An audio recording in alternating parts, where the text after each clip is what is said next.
invitados. Estamos en la semana, en la recta final, como se dice en el hipismo, de las elecciones regionales y parlamentarias, y nos acompaña Ricardo Cusano, quien es empresario y candidato a diputado a la Asamblea Nacional por el circuito 3 del Distrito Capital, en las listas por un nuevo tiempo. Fue presidente de Fedecámara, fue, por cierto, también presidente de la Cruz Roja, sí, en correcto. un momento en que tocó darle otra vez institucionalidad. Ayudar a salvar y reestructurar. Darle institucionalidad otra vez a la Cruz Roja venezolana. Bienvenido, Ricardo. Gracias, Esther. Gracias por la oportunidad. Sí, pues sí, la verdad que esto es una nueva faceta en mi vida, luego de haber sido presidente de Fedecámara, haber ayudado al proceso de reestructuración de la Cruz Roja y dar este paso con un nuevo tiempo y con unión y cambio en esta candidatura uninominal por el circuito 3 de Caracas. Es única y exclusivamente para trasladar esa experiencia gerencial a los espacios de la política. Y es muy diferente porque yo, como presidente de Fedecámaras y como gremialista en el sector empresarial, pues es muy diferente la dinámica de ir a casa por casa, ¿no? Totalmente distinta, pero al final la conversación termina siendo, unas son técnicas, especialidades por temas empresariales y otras sin duda alguna por un contexto mucho más amplio que abarca lo social, lo institucional y lo económico, pero al final son personas hablando con personas, seres humanos comunicándose con otros seres humanos y algo más importante, venezolanos hablando con venezolanos. La experiencia ha sido muy interesante en lo personal, muy nutritiva en lo profesional, pero además creo que el aprendizaje de lo que he visto en estos días al caminar Terrazas del Alba, donde se construyeron, por ejemplo, las primeras Misión Vivienda, o ir a las avenidas conocidas en las zonas como el Recreo o la Candelaria, lo que te dice es que hay una mayoría silente, un país que reclama soluciones, que reclama encuentro entre los actores políticos, más allá de las profundas diferencias. ¿Cuáles son los planteamientos que te hace la gente en esos contactos? Mira, sin duda alguna, lo primero que te plantean es la parte económica, el contexto económico de cómo mejorar salarios, pensiones, luego de cómo hacer que el dinero rinda. Eso, ahí hay un foco de queja, de exigencia a la política y de queja a quienes diseñan e implementan políticas públicas, ¿no? Luego, también sin duda alguna hay un desánimo, una decepción en los procesos electorales, más allá de quien sean ganadores y perdedores. La gente espera que de las elecciones no solo gane por quien vota, sino que solucionen los problemas. Y eso te lo reflejan de una manera muy ferviente, ¿no? Y luego, ya cuando entras en conversación y explicas cómo ayudar, por ejemplo, a construir un mejor sistema de salarios y pensiones que permita más ingresos hoy en el bolsillo, sin menoscabo del futuro en términos de prestaciones sociales, y con un equilibrio que haga también viable a la empresa, sin importar si es pública o privada. Cuando hablamos de pluralidad de ideas, cuando hablamos de solventar nuestros problemas entre par y por venezolanos, que no depende de un gobierno extranjero. Entonces la gente ahí se abre aún más, ¿no? Y ya entonces hay reclamos históricos y ahí identifica si son más oficialistas o más opositores, y el reclamo algunas veces puede venir o de las sanciones o de los últimos 20 años, si es un opositor, como puedo serlo yo, digamos, histórico, pero también hay reclamos de deudas que quedaron por cumplirse en el proceso, lo que llamamos la Cuarta República. Al final, la gente ve en el pasado la raíz de lo que somos hoy, y hablo pasado desde ayer, pero la gente lo que quiere es que se le diseñe un futuro cierto y real, ¿no? Claro. Has hablado de un tema que es el gran tema, y me gustaría conocer con detalle tus propuestas en ese sentido, el tema del salarial, el tema de los ingresos, porque ahí intervienen varios elementos. Muchos factores. Y efectivamente, por ejemplo, en la administración pública, te comentaba antes de entrar que yo también hago un podcast de economía, y hace unos meses un economista nos hacía un cálculo con los ingresos que se conocen del Estado, cuánto podrían aumentarse unos escenarios de aumentos de salario, y decías, mira, eso no da por ningún lado. Los números no dan. Pero además pues también el sector privado tiene unos equilibrios bien precarios en cuanto a lo salarial. Mientras tanto, el propio sector privado, estábamos conversando con Ítalo Atencio el viernes pasado, nos decía, bueno, si no aumenta el consumo, pues igual quedamos, ¿no? Nosotros no vamos a crecer si se contrae el consumo. Mira, la economía no se soluciona por decretos ni por leyes, ¿no?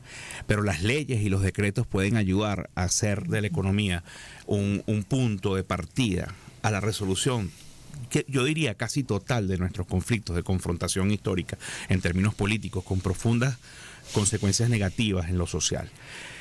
El tema salarial, primero hay que modernizar el contexto. O sea, los venezolanos tenemos que entender, ya la discusión Estado, empresa, sindicato, no puede estar en los mismos términos y conceptos de 1960, 70 y 80. El mundo ha evolucionado, los jóvenes hoy tienen nuevas formas de trabajo, aspiran nuevas formas de inserción donde manejan dos y tres unidades de empleo o son emprendedores en 2 y 3 sitios distintos, y muchas veces la legislación actual los ata de manos. Pero para tú diseñar una nueva ley del trabajo, tú necesitas también condiciones. Y el país, esas condiciones son económicas. Y es verdad, y reitero, son 20 años de errores en términos de políticas públicas, pero las sanciones profundizaron ese drama. Y las sanciones no nos permiten entrar en el Banco Interamericano de Desarrollo, en el Fondo Monetario, en el Banco Mundial, en la CAF, entonces tenemos que construir un acuerdo político entre venezolanos. Y ese acuerdo lo intentamos en el pasado. República Dominicana, México, Barbados, Noruega, pero se fueron, está bien, eran unos actores que fungen funciones de gobierno, pero eran unos políticos en líneas generales que no estaban, que no, de una u otra forma no representaban al país de manera integral, transversal. Esa es la oportunidad de la Asamblea, un espacio plural para discutir y debatir ese modelo de desarrollo, y que eso se transforme entonces en mejores condiciones para la gente. Y además, Esther, decirle al mundo: los venezolanos no somos unos insensatos, inmaduros, adolescentes eternos. Aquí podemos construirnos y vernos a las caras. Bueno, mira, ahí yo te voy a decir lo mismo que le he preguntado a casi todos los actores de oposición que han pasado por aquí las últimas 2 semanas, porque es que el que es picado de culebra, cuando bebe uno se asusta. Así es. Y lo cierto es que tú vas incluso en la tarjeta de un partido que participó en esas mesas de diálogo que tú me estás comentando, que avaló un experimento de un gobierno interino y participó además en algunas cosas no tan claras como temas del manejo de monómeros o de SIDGO. Y muchos de los actores que hoy son candidatos en estas listas, pues en el pasado abogaron por cambios de gobierno por vías no constitucionales. Eso es harto conocido, eso es parte de la historia política actual del país. ¿Qué garantías hay de que no lleguen a la Asamblea Nacional ahora? Porque en el 2015 ganaron una asamblea legítimamente, la gente votó por los candidatos de la oposición, y el resultado de esos 5 años fue desastroso. Sí. Mira, yo pudiera contestarte también con experiencias vividas de cómo la visión oficialista tampoco ha cumplido a cabalidad, ¿no?, lo que nos dimos como venezolanos en nuestra Constitución. Pero precisamente eso es lo que no quiero hacer desde el punto de vista de hacer política recordando errores exclusivamente e insultándonos. Yo te voy a hablar por mí. Cuando ocurrieron esas intentonas y esa forma de buscar el desplazamiento del poder o obtención del poder por vías no convencionales o no tradicionales o no legales, no jurídicamente soportadas, yo era presidente de Fedecámara y estuve siempre en desacuerdo con eso. ¿Por qué? Porque me gusta la institucionalidad. Me gusta, así como me gusta la institucionalidad, me gusta la alternancia, me gusta la pluralidad. Y entonces sencillamente no estuve de acuerdo. ¿Qué garantiza? Bueno, desde el punto de vista de lo personal, cuando camino a las calles y me dicen, ustedes los políticos vienen nada más a pedir el voto y se desaparecen 5 años, ¿no? En San Agustín el sábado está a 7 minutos del centro del poder del país y ahí hay ausencia de Estado. Hay ausencia de políticas que dinamicen unas relaciones sanas, humanas, comerciales, sociales, etcétera. La respuesta es muy sencilla. Lo hice en Fedecámara, lo hice con el Foro Cívico, lo hice en la Cruz Roja. Ayudar a construir andamiajes, estructuras que rijan unas mejores relaciones en esos espacios y luego hacer plural la decisión de hacia dónde vamos. Yo no creo, porque además todos podemos reincidir en los errores del pasado, chavistas, opositores, izquierda, derecha, pero si no vemos hacia adelante en un país de convivencia, en un país de armonía y de paz, vamos a seguir en un drama Esther, quizás tú, yo, por supuesto los que están más arriba en términos de poder de decisión, mucho menos, no padecen lo que padece la mayoría de la población. Pero en líneas generales, cuando nos levantamos sin luz o falta el agua, todos lo padecemos. Y cuando abrimos nuestras carteras y sacamos la tarjetica esa que se llamaba crédito, y esa palabra no se traduce en bondades para el país. En la bondad la que usas para abrir puertas. Esa es maravillosa para abrir puertas. Pero yo recuerdo que antes eso se usaba para ir a una librería a comprar los libros que ibas a la universidad. El crédito como concepto ayudaba a que el señor, como mi papá, que llegó siendo barbero, logró comprar una pensioncita en Coro, y esa pensión luego se convirtió en hoteles de Barquisimeto, y eso permitió que nuestra vida en términos familiares mejorara y hubiese mejor educación. O sea, esas son las cosas que hay que devolverle como herramienta a los venezolanos. Pero en el entretiempo, ahí en el paralelo, en el mundo paralelo, tú tienes que tener unas medidas de emergencias temporales para subsanar el drama de una gran parte de la población. Bueno, desde el gobierno se ha hablado de una especie de ley antibloqueo laboral que la hemos escuchado mencionar, pero no tenemos idea de qué puede contener esa ley. Por ahí va. ¿Tú sabes qué es lo que me preocupa a mí de ese tipo de cosas? Que cuando tú vas por Caracas y ves el puente que va de las Mercedes a Bellomonte, y ves el de los Ruices, y ves varios puentes, todos abajo tienen una placa que dicen infraestructura temporal. Y terminan siendo lo que rige. Nosotros necesitamos, mira, Esther, volver, por ejemplo, al Fondo Monetario y pedir el dinero que está ahí represado para ayudar a los pensionados, para ayudar a los pensionados. Y en paralelo, buscar un sistema de prestaciones y de tributación que sea eficiente de cara al futuro. No volviendo a crear un impuesto temporal para darle un dinero a unos pensionados que no están recibiendo como lo deberían recibir. Ahí, para eso es la Asamblea Nacional. Sin importar los que ahí quedemos, vamos a tener que ser maduros en presentar propuestas. Yo siempre he sido pro participación. Aún en el 2018, cuando fui parte del Frente Amplio. Y eso queda, los registros dicen cuáles eran mis posturas en ese momento. Yo decía, no más revolución, pero tampoco restauración de lo que habíamos vivido antes de la revolución. Nosotros el año 2020-21 trabajamos con más de 50 venezolanos en Venezuela y en el extranjero para entender cuál era la Venezuela posible en términos de perspectiva dentro de 20 años. Y esa Venezuela posible, deseable, le colocamos lo que eran las megatendencias y todos los obstáculos regionales y locales. Y eso nos dio una imagen de la Venezuela productiva probable, posible, ¿no? No todo es lo que tú deseas en sueños. No todo puede ser una asamblea 100% roja o una asamblea 100% azul o amarillo, el color que queramos poner. Esos 11 sectores de la economía nos dan una oportunidad impresionante de cara al 2035, al 2040. Bueno, eso es algo que nosotros trabajamos, que lo tenemos desarrollado, pero no es que decimos, no, el sector alimentos podemos producir más. No. Aquí hay una oportunidad. Hay que hacerlo de esta forma, hay que educar de esta forma. Estas son la serie de leyes que deberíamos construir o decretos que deberíamos conseguir para que esto sea posible.